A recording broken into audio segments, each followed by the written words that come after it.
aí, pessoal, uma nota oficial no site do Grêmio e uma evidência. As vítimas da nova forma do Grêmio de conduzir o custo futebol. Vamos falar sobre isso, você vai entender. César Cidade Dias falando de Grêmio aqui no YouTube. Papo de gremista para gremista. Mas agora eu gostaria que você ficasse com o sabor da Fazenda Maldonado, cortes nobres. Quem gosta de churrasco precisa conhecer a Fazenda Maldonado.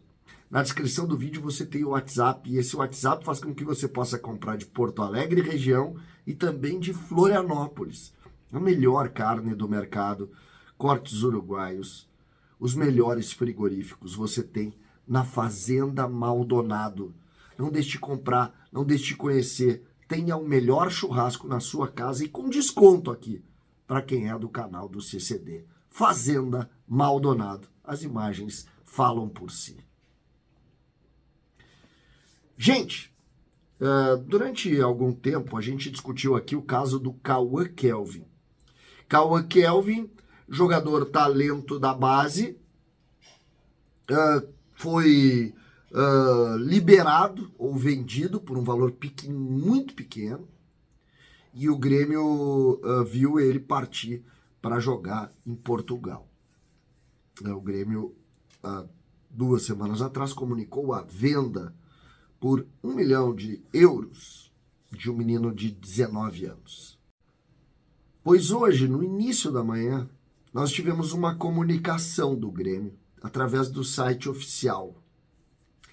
E essa comunicação diz o seguinte: Grêmio comunica a venda do atleta Tomás Luciano. O lateral direito acertou seu vínculo com o Gil Vicente. Aí tu vai para a nota. O Grêmio Futebol Porto-Alegrense comunica que alcançou um acordo com o Gil Vicente Futebol Clube de Portugal para a cessão do lateral direito Tomás Luciano, que jogou algumas partidas do profissional esse ano, jogou inclusive contra o Santos na estreia do Campeonato Brasileiro. Olha o que diz agora. Com o contrato encerrando nos próximos meses e sem acordo para renovação, Tomás Luciano rescinde seu vínculo com o tricolor, que se resguarda, mantendo 30% dos direitos econômicos para uma futura transferência. O clube deseja isso. Ou seja, a venda do Grêmio não envolve dinheiro, envolve direitos futuros. Isso é o que está escrito. Mas o foco não é aqui, eu nem acho o Tomás Luciano assim, tão bom jogador, que revele uma preocupação muito maior da nossa parte. O que eu coloco aqui é que, se tu juntar o caso do Cauã Kelvin com o caso do Tomás Luciano e outros que estão pipocando na base, a gente chega a uma conclusão de uma mudança de procedimento do departamento de futebol do Grêmio. E qual é essa? Diminuir o custo da estrutura através de contratos mais reais para jogadores ascendentes. Vou explicar. O Grêmio, em determinado momento, o Grêmio pagou muito caro por essas renovações. O Grêmio não perderia o Tomás Luciano, ou não correria o risco de perder, porque teria feito um contrato mais alto com ele quando estava, principalmente naquela época de transição. Isso era uma lógica do Grêmio, e eu não vou repetir, eu já fiz esse vídeo em outro tempo, falando da mudança das duas diretorias. Eu não estou dando juízo de valor sobre o que eu acho certo, eu só estou relatando os fatos. Ali, o Grêmio pagava muito caro para não perder esses jogadores e eles se transformarem em ativos. Agora, o Grêmio tem um teto de pagamento, e isso está fazendo com que esses jogadores não renovem com o Grêmio. Foi o caso do Cauã Kelvin aquele dia, e claramente é o caso do Tomás Luciano. Com o contrato, ou o que diz a nota, com o contrato encerrando nos próximos meses e sem acordo para renovação, ele rescinde o vínculo com o clube.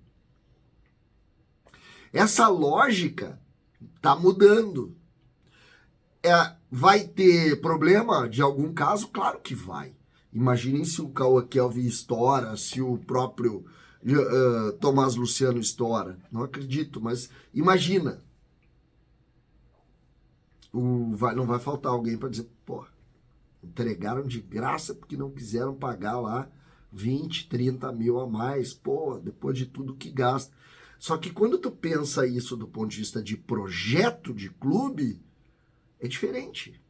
Projeto de clube não é o caso do Tomás Luciano, são 20, 30 casos. Se tu botar 35 mil, 40 mil em cada um, são 800 mil por mês. E aí? Isso já dá quase 10 milhões no ano. E quando tu enxerga esse processo todo, tem uma hora que tu tem que fichar e dizer o seguinte, cara, vou acabar com isso, vou terminar, vou pagar um preço aqui e vou ganhar um preço ali. Essa é a lógica. No caso do Cauã Kelvin, a diferença era 80 mil reais. 80 mil, dá aí 900 e poucos por ano. Será que 900 e pouco para o Cauã Kelvin? A história vai contar. No caso do Tomás Luciano, eu não tenho os valores. Eu não tenho muitos valores. Mas também não deve ser 10 mil, né? Não deve ser. Então, dentro desse processo que o Grêmio desenvolve, nós estamos começando a entender diferenças importantes na forma de condução dessa estrutura de negociação. Um Grêmio mais rígido, cuidando mais dessa questão do futuro e correndo mais riscos por natureza. Então, se tu tem mais dificuldade de renovar, tu corre mais riscos. Aí, o que vai intensificar isso? A capacidade tua de avaliação do caso concreto, da individualidade. Aqui eu tenho duas posições bem distintas sobre a minha expectativa, que é superficial, porque a gente não está no dia a dia vendo esses caras treinar. Qual é a expectativa? A expectativa 1, que é importante. O Cauã Kelvin eu achei que estouraria. Eu acho que ele tem boa chance de estourar. O Tomás Luciano, eu não apostaria. Eu não acho que ele tenha a possibilidade de ser um jogador de ponta. Então, são diferentes. Só que a minha avaliação, claro, é muito superficial dentro da avaliação que o Grêmio tem e que o Grêmio constrói, porque são coisas completamente diferentes. O Grêmio está no dia a dia, o Grêmio está dentro da estrutura, o Grêmio conhece o perfil, o Grêmio sabe tudo do que está acontecendo ali. Já nós não. Nós enxergamos e analisamos em cima exatamente desse enxergar. A gente não avança além disso. A gente não tem uma ideia... Vou dar um exemplo assim, do nível de maturação do Cauã Kelvin. O que é o nível de maturação? Um jogador de 18 anos que já é um adulto. Então ele já atingiu o ápice. Um jogador de 18 anos que ainda tem o corpo em desenvolvimento e tem 17 anos ainda, do ponto de vista de maturação. Essa é uma lógica diferente e a gente vai aprendendo com isso. Portanto, vítimas. E a pergunta que eu tenho feito direto, inclusive para mim. Quem está certo? Qual gestão está certa? O futuro vai falar. César, Cidade Dias falando de Grêmio aqui no YouTube.